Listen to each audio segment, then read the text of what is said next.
Ele é o líder do clã mais poderoso do mundo, os Grieving Souls, e é conhecido por sua sabedoria e força. Mas na realidade, ele é um perdedor e um fraco que só quer encontrar uma maneira de deixar o trabalho.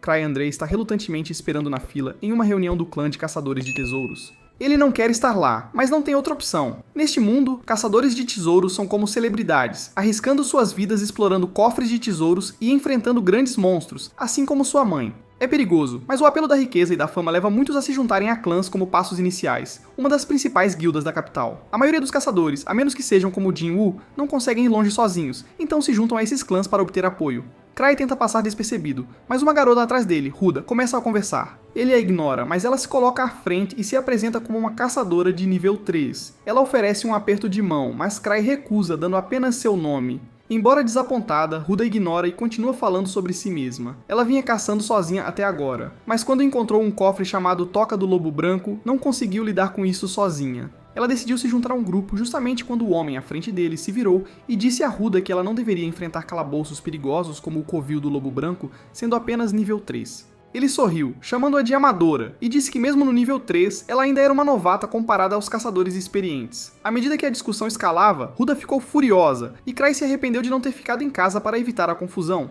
Ruda sacou suas facas, pronta para atacar, mas um guarda rapidamente interveio, lembrando-a de que não estavam em Londres, e que ela seria banida da reunião do clã se continuasse. Percebendo seu erro, ela embanhou as facas e pediu desculpas enquanto Cry fingia não estar envolvido. Mais tarde, Cry entrou na reunião com Ruda ao seu lado, pois ele era o único que ela conhecia. Ela estava impressionada com todos os caçadores poderosos e se sentiu sobrecarregada, nunca tendo estado em um lugar assim antes. Ela perguntou se Cry já tinha estado lá antes, e ele lhe disse que era a 5ª vez dele. Ruda pensou que ele não devia ser um caçador muito bom se tinha que continuar voltando ao recrutamento. No mundo dos caçadores, talento é tudo, e até mesmo um desconhecido pode subir nas classificações. Ruda nota uma festa animada com roupas chamativas do outro lado da sala e pergunta a Cry sobre isso. Ele explica que a festa se chama Ark Brave, e que eles são de longe o grupo mais forte recrutando hoje. Eles uma vez completaram um cofre de nível 7 com apenas 6 membros, ganhando grande respeito.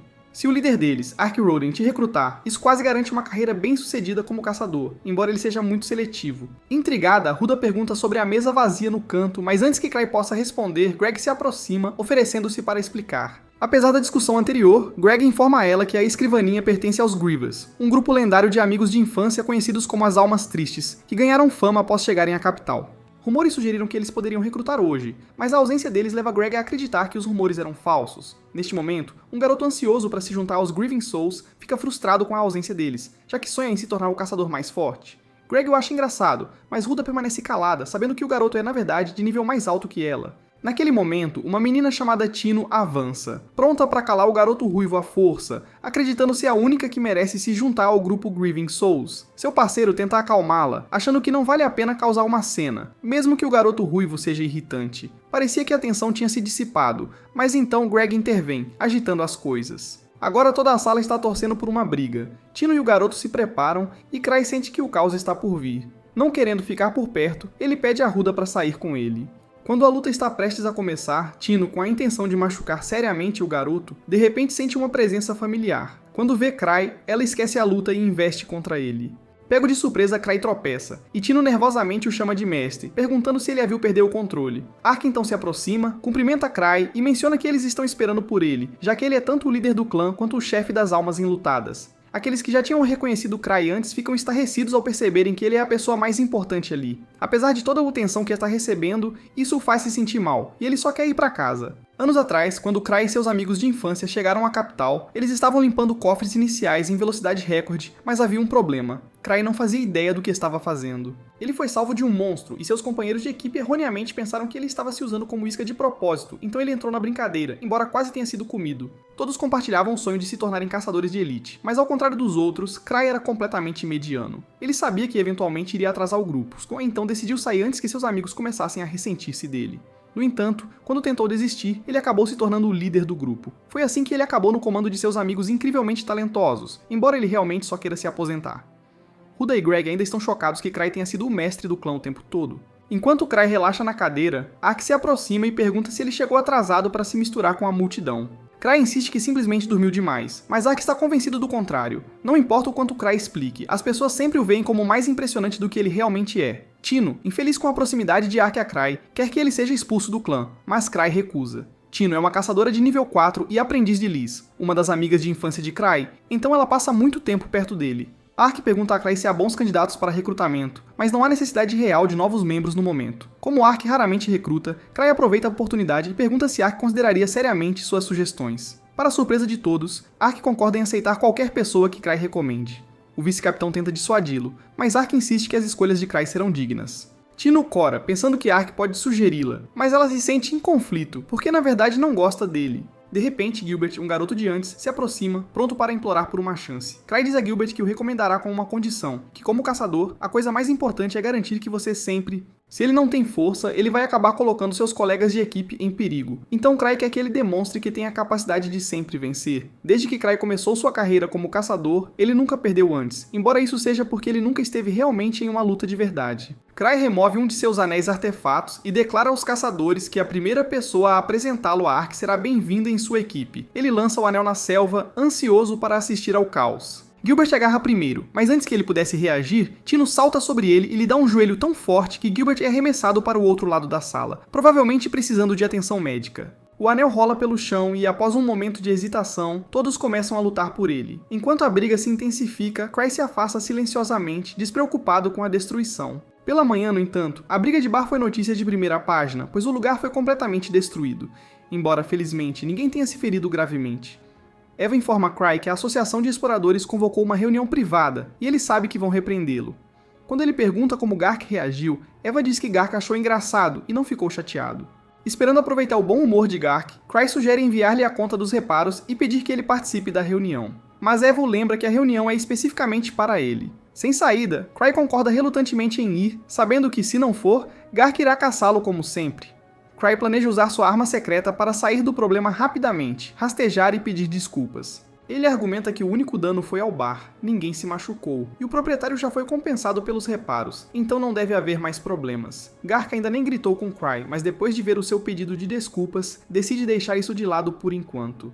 No entanto, Cry ainda precisa assumir a responsabilidade por suas ações, então Gark lhe atribui uma missão que ele não pode recusar. A associação recebe muitas missões, mas algumas são tão difíceis ou mal pagas que os caçadores as chamam de tarefas, e ninguém quer. Chorar tenta agir como se fosse muito importante para uma tarefa, mas Gark insiste. Forçado a escolher, Chorar olha através do livro de missões e escolhe a mais fácil, uma missão de nível 3. Ele planeja passar o trabalho para Gark, mas quando o procura, Tino diz que Gark está em uma reunião com nobres. Sem outras opções, Chorar fica preso à tarefa.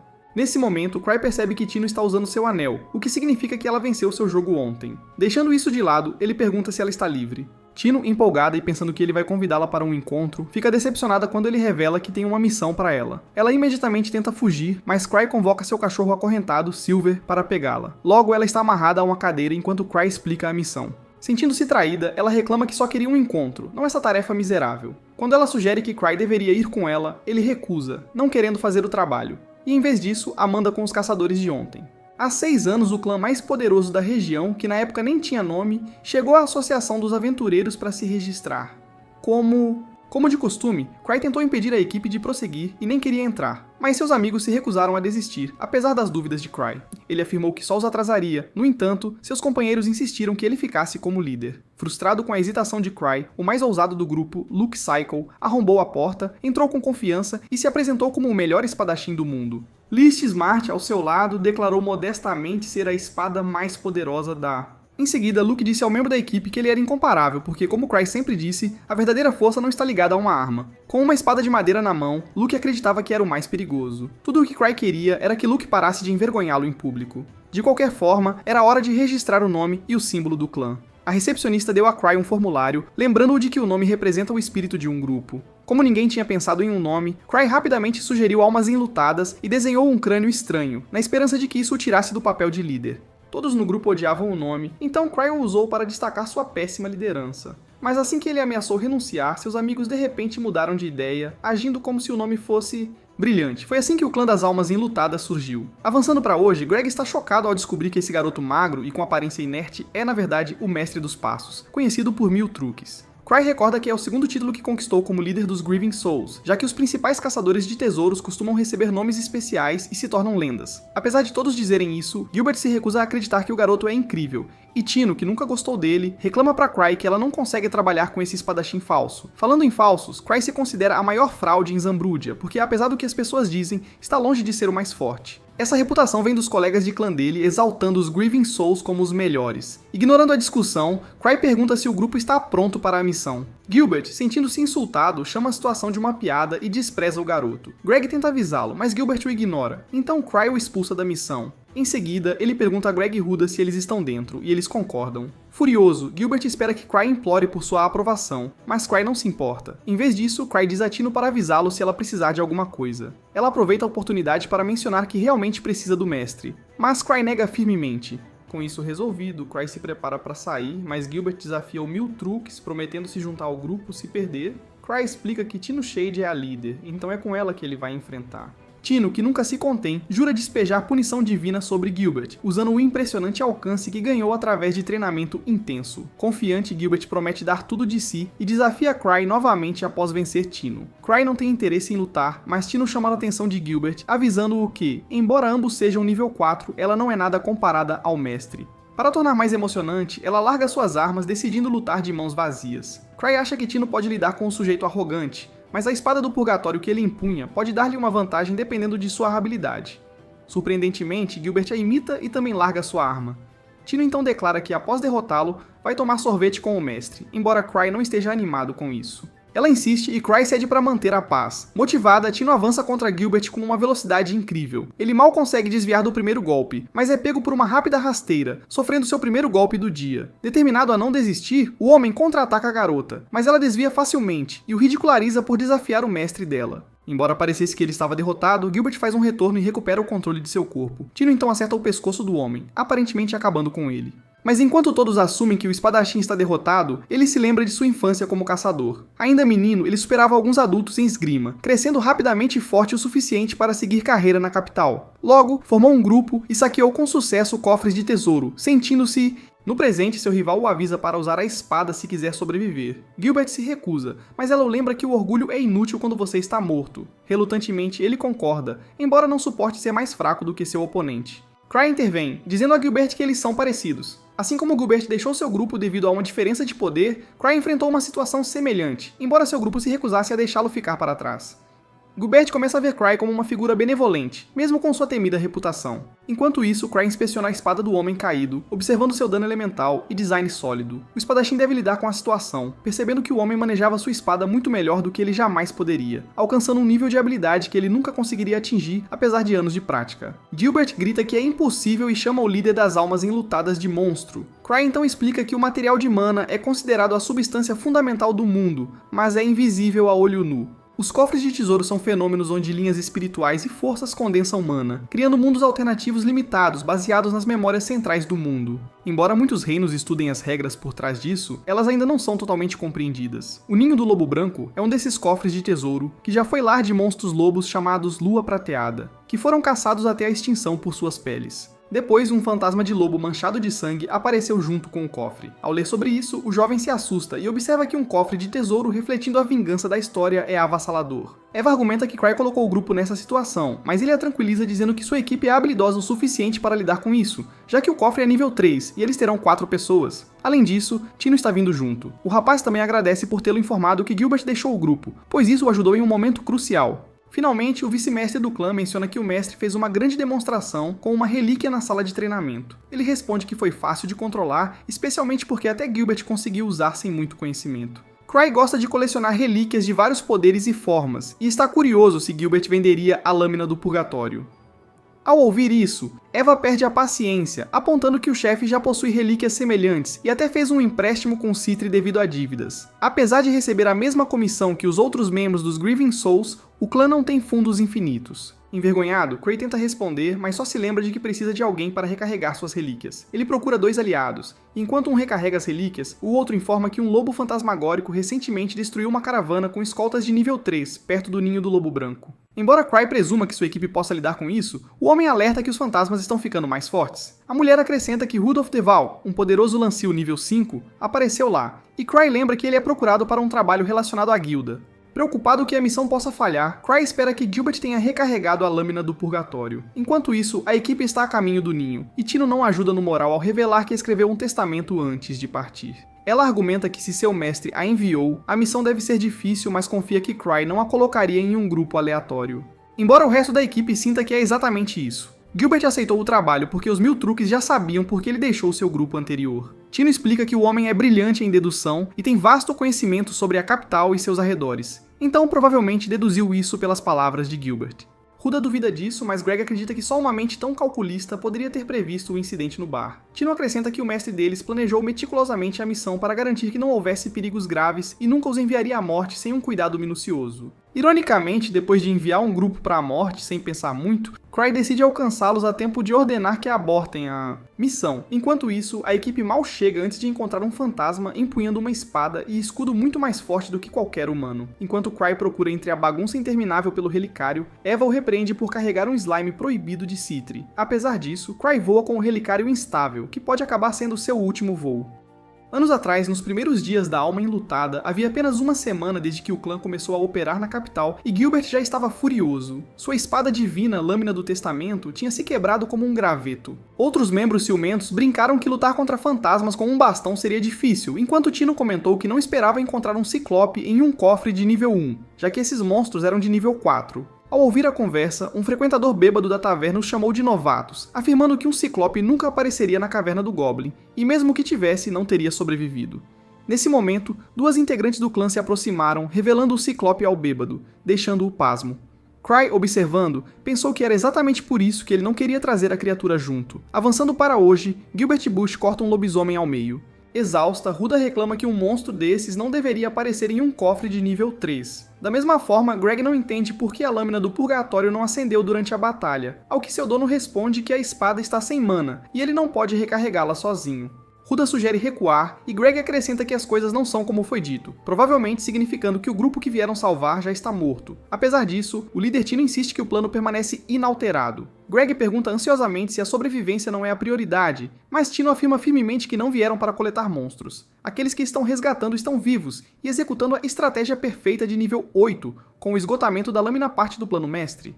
O grupo avança para a Toca do Lobo Branco, onde lobos humanoides armados com arcos e armas os aguardam. Greg percebe que os lobos que enfrentaram antes não eram apenas poderosos aleatoriamente. Toda a matilha é altamente habilidosa. Tino explica que a caverna era originalmente o lar dos lobos da Lua de Prata. Gilbert avança rapidamente, ansioso para terminar a luta rapidamente, pensando que uma vez que lidem com os lobos armados, o resto será fácil. Tino, no entanto, alerta-o para não ser imprudente, lembrando-o de que sua responsabilidade como líder é garantir que todos sobrevivam. Ela apresenta uma estratégia. Ela e Huda, sendo as mais rápidas, irão atrair os lobos, enquanto os outros atacam por trás a queima-roupa. As armas não devem ser um grande problema, mas ninguém deve usar outro como escudo.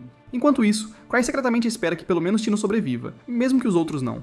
Tino reconhece a habilidade superior dos lobos, mas destaca a principal vantagem da equipe, o trabalho em equipe. À medida que mais lobisomens armados se aproximam, o grupo sabe instintivamente como reagir. Embora seja uma equipe improvisada, a sinergia deles é sólida. Gilbert pode falar demais, mas é eficaz. A experiência de Greg ajuda o grupo, e Ruta, embora não seja chamativa, se destaca em identificar inimigos. Com o plano funcionando bem, Tino começa a pensar que seu mestre é um verdadeiro gênio. No meio da batalha, Gilbert fica frustrado, sentindo-se subestimado pelo inimigo. Isso o leva de volta a uma memória em que se sentiu da mesma forma, pressionando sua equipe a ser mais forte, mas eles não conseguiram acompanhar. Desanimado, ele os abandonou no local, sem saber que estavam dando o melhor de si. Com o tempo, a distância só aumentou. Naquela época, ele estava cheio de raiva, mas agora, lutando ao lado de outros, amadureceu o suficiente para ver o valor do trabalho em equipe. Após outra vitória, o grupo avança mais fundo na caverna do Lobo Branco, chegando a uma câmara maior. Tino toca na parede sentindo uma presença, não as que eles vieram salvar, mas provavelmente o chefe da caverna. Greg sugere recuar, mas Tino lembra de que chegaram até aqui ilesos e devem ser capazes de lidar com isso. Apesar de concordar, Greg continua inquieto. Tino o provoca por ser excessivamente cauteloso e argumenta que missões seguras não ajudam ninguém a crescer. Greg admite que ela não está errada, lembrando como ele parou de lutar quando achava que não podia vencer, um hábito por ter visto muitos amigos morrerem. Tino aponta que Greg se juntou a esta equipe para mudar essa mentalidade, e é por isso que o mestre o colocou aqui apesar de mal o conhecer. A verdadeira intenção de Cray era salvar todos ali, o que significa que o mestre é como um deus, e não há como ele ter montado aquela equipe por acaso. Ele nunca se rebaixaria a um papel tão trivial. Tudo o que ele faz é meticulosamente planejado, alinhando-se perfeitamente ao seu design impecável, que é sempre executado com precisão através de táticas intrincadas. Em outras palavras, Tino reitera mais uma vez que Cray é de fato uma figura divina. Nesse sentido, Ruta está ansiosa para descobrir por que foi escolhida para a equipe, e Tino não sabe como responder. Então ele simplesmente a observa, procurando uma explicação. Ela logo percebe que a resposta é óbvia. É por causa dos melões dela. A recém-chegada estava pronta para protestar, mas antes que pudesse, o líder interrompe a conversa fiada e direciona o grupo para retomar a jornada. Falando do frio e calculista Deus, Cray começa a entrar em pânico ao perceber que não tem ideia de onde está o grupo que ele enviou. Para piorar as coisas, a relíquia que ele está usando para voar é essencialmente um avião sem freios, o que é claramente perigoso. No entanto, apesar da turbulência, ele acidentalmente cai na toca do lobo branco. Enquanto isso, Tino e os outros confrontam o chefe da masmorra, um lobo branco massivo. Assim que o inimigo faz seu primeiro movimento, todo o grupo recua, visivelmente nervoso, pois é claro que este lobo é imensamente poderoso. A equipe fica hesitante, desorganizada, dividida entre lutar e recuar. Tino percebe que o chefe não está usando o capacete, o que deve ser sua fraqueza. Esta é provavelmente uma das 1000 provas definidas por sua mestre, Cray, então ela sabe que deve passar no teste. Com isso em mente, ela ordena que Gilbert bloqueie um dos ataques do lobo enquanto ela cuida do resto. Gilbert segura sua espada contra o machado da besta, resistindo brevemente. Greg ataca sua perna, mas o lobo o afasta com a pata. Tino avança destemidamente, deixando Ruta maravilhada. A espada de Greg se despedaça com um golpe forte, e enquanto o lobo se prepara para outro ataque, Ruta corre e o empurra para o lado a tempo. Tino sobe pelo cabo do machado, sofrendo um corte profundo, mas desfere o golpe final, derrotando a fera. Depois, ela cuida de seu ferimento com uma poção de cura. Greg lamenta sua espada quebrada, mas Gilbert lembra que poderia ter sido pior. Grato, Greg agradece a Ruta por salvá-lo. Mas sua missão ainda não acabou. Tino dá a Greg sua espada, mas de repente uma lança gigante quase a atinge. Mais 4 lobos brancos gigantes, idênticos ao chefe da masmorra, aparecem. Até Tino sente a pressão e percebe que o desafio é maior do que esperado. Ela ordena que o grupo fuja por uma passagem estreita para desacelerar os lobos, mas um bloqueia o caminho. Greg sugere que Tino e Ruta escapem enquanto ele e Gilbert ficam para ganhar tempo. O líder se recusa a deixar que alguém seja sacrificado, ordenando que a equipe mire nos olhos dos lobos e organize rapidamente um novo ataque. Gilbert lidera, pronto para enfrentar a morte, bloqueando o ataque de um lobo enquanto Greg o acompanha, mas ambos são repelidos. Ruta lança shurikens nos olhos de um lobo, mas ele os fecha a tempo. Tino usa uma técnica de flash que aprendeu com Cray, cegando um lobo, mas mesmo assim, ele arremessa Gilbert contra uma parede. Ela lamenta a estratégia ruim que o colocou em perigo. Cercado sem opções, Cray invade a cena derrubando um lobo. Seu poder faz com que os lobos restantes hesitem, mas um deles ataca. Cray bloqueia com um acessório e dispara projéteis para finalizá-lo. Com 7 anéis de segurança, Cray é formidável, mas desinteressado na missão e só quer ir embora. Para acabar rapidamente, ele joga um pingente, detonando-o para criar uma distração para a fuga do grupo. Todos recuam, mas Tino, ferido, os atrasa. Gilbert reclama sobre o ritmo, mas Ruta lembra-o de que estão seguindo o líder ferido. Na verdade, Cray está correndo o mais rápido que pode, o que ainda é tão lento quanto a garota ferida. Pensando estar sendo atencioso, Tino lembra que a gentileza sempre foi uma das suas principais características. Há muito tempo, quando ela era criança, 2 homens a importunaram até que a alma triste a resgatou, e desde então ela quis ser como eles. Depois de se distanciarem dos lobos, o grupo descansa enquanto Cray usa outro relicário para curar Tino. Gilbert, um pouco desdenhoso, comenta que Cray depende de itens para tudo, mas Cray o ignora. Eles continuam, apesar de Cray não ter ideia do que está fazendo ou como escapar. Anos atrás, quando criança, Cray frequentemente impressionava os membros de seu clã com a quantidade de relíquias que possuía. Sendo um fã desses itens, ele economizava para comprar o máximo que podia. Liz perguntou se Cray poderia usar uma adequada para ela, mas Luke objetou, dizendo que o líder deveria usar relíquias que beneficiassem todo o grupo. Tino brincou que o acúmulo de Cray finalmente compensaria, já que ela era a bateria deles. Curiosa, Liz perguntou sobre uma relíquia que estava segurando e Cray explicou que era uma bolsa mágica que podia armazenar muito mais do que parecia, embora apenas chocolate. Tino ficou surpreso ao perceber o quão inútil isso era. Liz então exibiu uma pulseira que ela gostava, mas foi jogada no chão 2 vezes rapidamente. Cray, envergonhada, explicou que era um anel de labirinto que distorcia o espaço. Enquanto isso, Luke ficou preso a uma espada, que Cray revelou estar amaldiçoada. A espada também encheu Luke de um impulso violento, Mas felizmente esses relicários perigosos mais tarde se tornaram ferramentas de treinamento para Luke e Liz. Agora, o grupo atual de Cray estava navegando o Lobo Brancos, Ninho. Os corredores estreitos se dividiam continuamente, tornando impossível saber onde estavam. Para tornar as coisas ainda mais confusas, Cray estava liderando, embora os ladrões Tino e Ruta devessem estar guiando.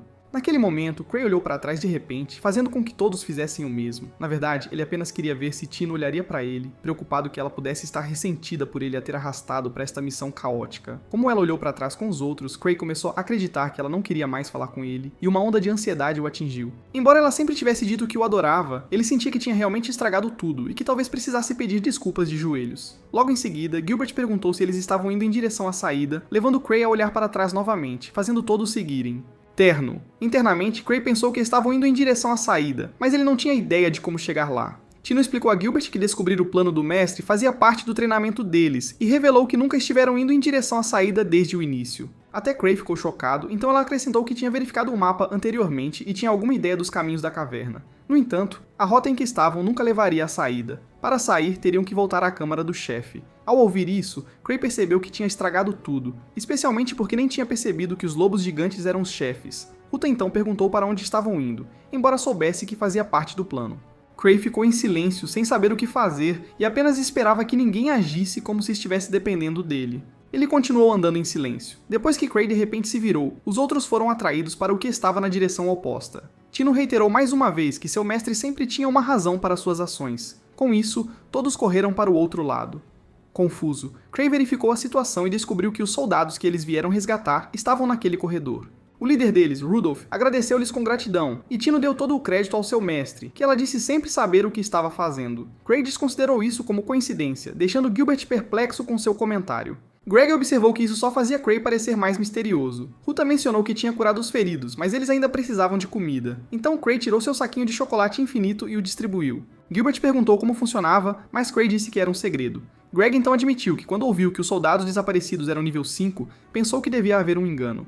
Rudolph explicou que eles também foram pegos de surpresa, porque ninguém esperava que os inimigos fossem tão fortes. Enquanto Gilbert reconhecia a força dos lobos, ele estava surpreso que pudessem vencer soldados de nível 5.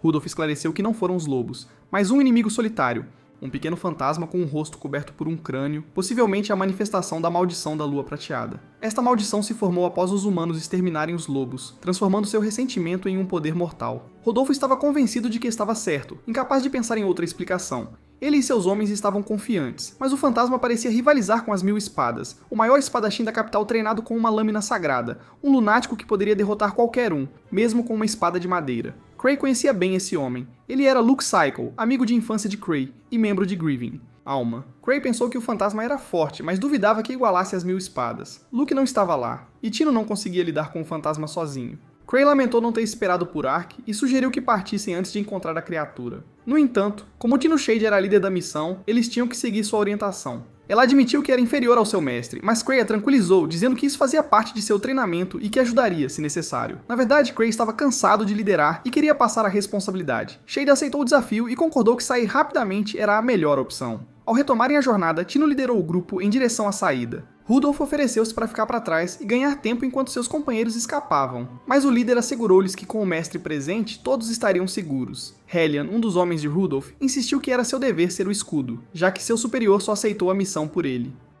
Cray disse que poderiam resolver isso uma vez de volta à capital. De repente, dezenas de uivos ecoaram pela caverna, e Cray calculou que tinha 5 anéis de segurança restantes. No sexto, ele morreria de verdade. Para piorar, ele não tem mais relíquias, e o anel de tiro não será suficiente para parar os inimigos. Como se isso não fosse ruim o bastante, o Citra Slime desapareceu, e a espada amarrada à sua cintura está faltando. Nessa situação terrível, Cray se pergunta se este é o fim. Enquanto isso, uma figura misteriosa caminha pela caverna nebulosa e se teletransporta para longe. Em meio ao caos, o grupo de Cray sente que algo sério está prestes a acontecer, e Rudolph se prepara para isso. Cray se coloca na frente de Tino, percebendo que usar o Caminhante da Noite para se tornar um míssil humano o mataria, mas pelo menos proporcionaria um ataque surpresa. De repente, 4 chamas roxas acendem, revelando o infame fantasma. Todos congelam de medo quando uma segunda figura empunhando uma espada aparece atrás do fantasma. Tino começa a se despedir enquanto Cray se pergunta o que Liz Smart está fazendo aqui. Sem hesitar, Liz se teletransporta ao lado do fantasma e dá um chute poderoso, jogando-o contra o Parede. Em seguida, ela devolve a espada perdida de Cray, explicando que se apressou apenas para se sentir triste e envergonhada ao saber que o líder foi para um cofre. Ela não conseguia acreditar que Cray se preocupava tanto, ou que Tino nem conseguia pegar o lixo direito. Enquanto diz isso, Liz agarra os braços de Tino. Quando Gilbert tenta intervir, Liz chuta-o no peito, avisando que ainda está se desculpando e, em seguida, pergunta a Tino se o problema foi o treinamento inadequado ou a falta de ambição. Depois de perguntar calmamente, a professora perde completamente a paciência e xinga, dizendo que Tino vai morrer na sarjeta antes de manchar o nome de Cray. Tino se ajoelha e implora perdão, chamando-se de inútil. Cray intervém, elogiando Tino por ter ido bem na missão de hoje e Liz por seu excelente trabalho. Sentindo-se orgulhosa, Liz observa que Tino só lhe falta a vontade de morrer. De repente, um lobo gigante com uma mini metralhadora aparece e dispara descontroladamente. Liz, impassível, coloca sua máscara para o tempo, pega uma bala e a solta, irritada por terem subestimado ela. Ela reclama que sua aluna temeu uma arma tão fraca, arruinando sua reputação.